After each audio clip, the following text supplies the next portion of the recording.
Les compétences nécessaires pour être tuteur à distance sont assez diversifiées.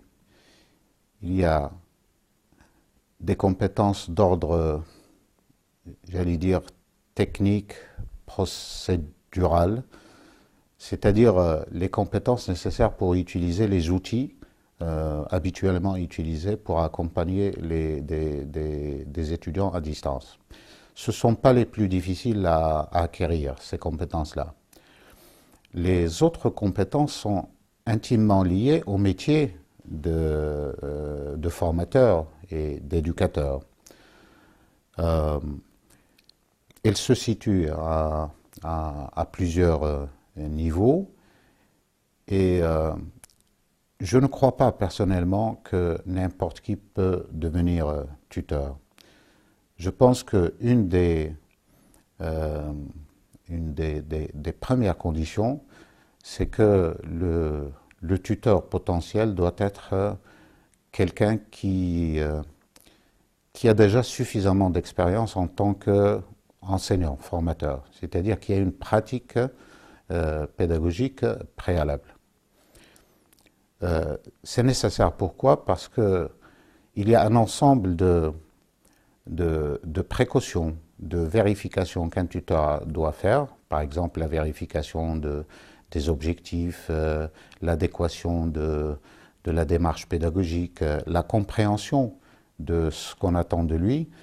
Cela n'est pas donné à tout le monde. Ce n'est pas par incapacité, mais c'est parce que tout simplement les capacités et les connaissances nécessaires à l'exercice d'un bon tutorat font partie d'un métier qui est beaucoup plus global, qui est le métier de formateur et d'éducateur.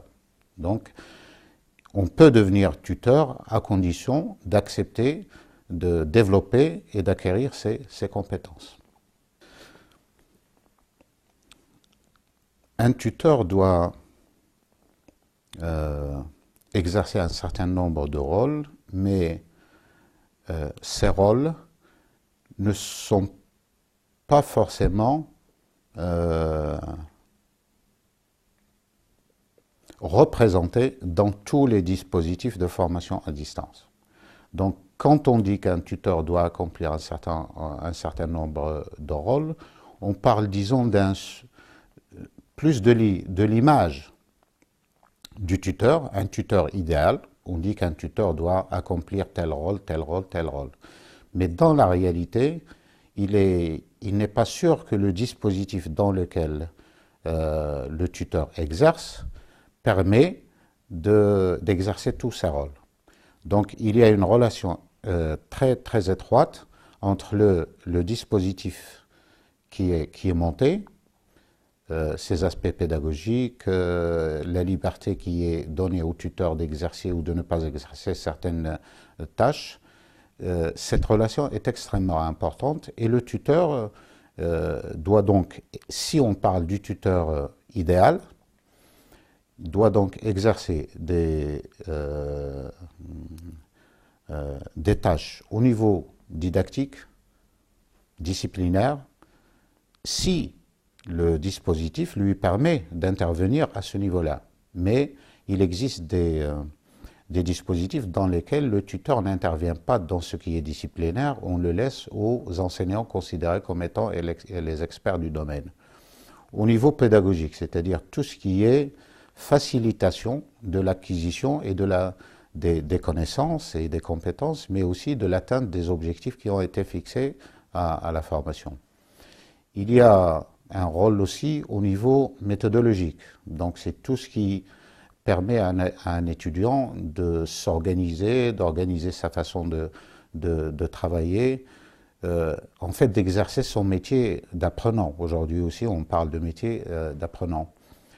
Il y a un rôle aussi, des tâches aussi à accomplir au niveau, disons, motivationnel, dans la mesure où on peut rencontrer des étudiants qui n'arrivent plus à garder, comment dire, la flamme de l'apprentissage. Et dans ce cas, il faudra la rallumer ou l'attiser d'une manière ou d'une autre. Et c'est au tuteur d'accomplir ce travail.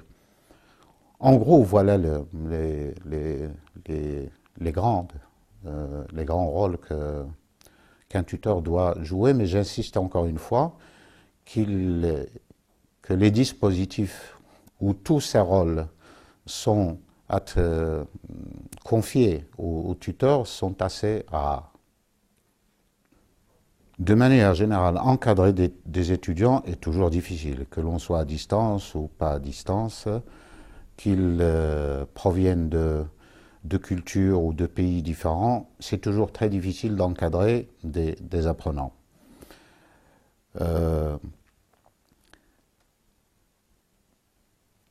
C'est vraiment à double tranchant. C'est-à-dire que la diversité d'une promotion, par exemple, que l'on accompagne à distance, la diversité culturelle, géographique peut être un atout. Mais elle peut être aussi source de difficultés et de problèmes.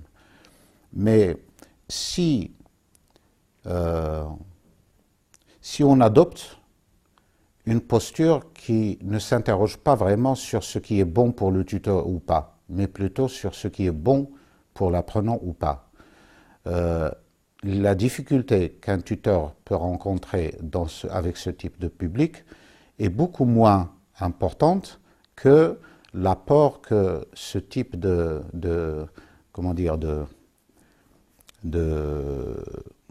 rencontres entre différentes cultures, différents profils, différentes origines géographiques, la richesse que cela peut apporter pour l'apprentissage me semble beaucoup plus importante que le confort personnel du tuteur. La reconnaissance du travail accompli par un tuteur peut se situer à plusieurs niveaux. D'abord, un niveau institutionnel, administratif, qui se traduit généralement par,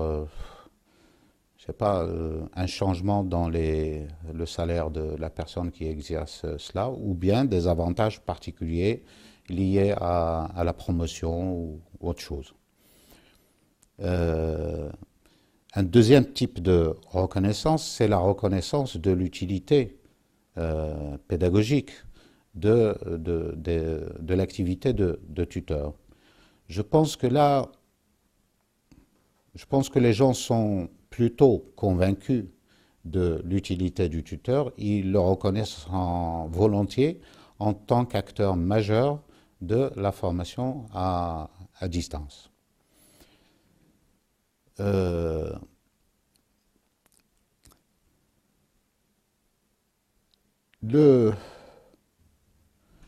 Le problème, en fait, c'est que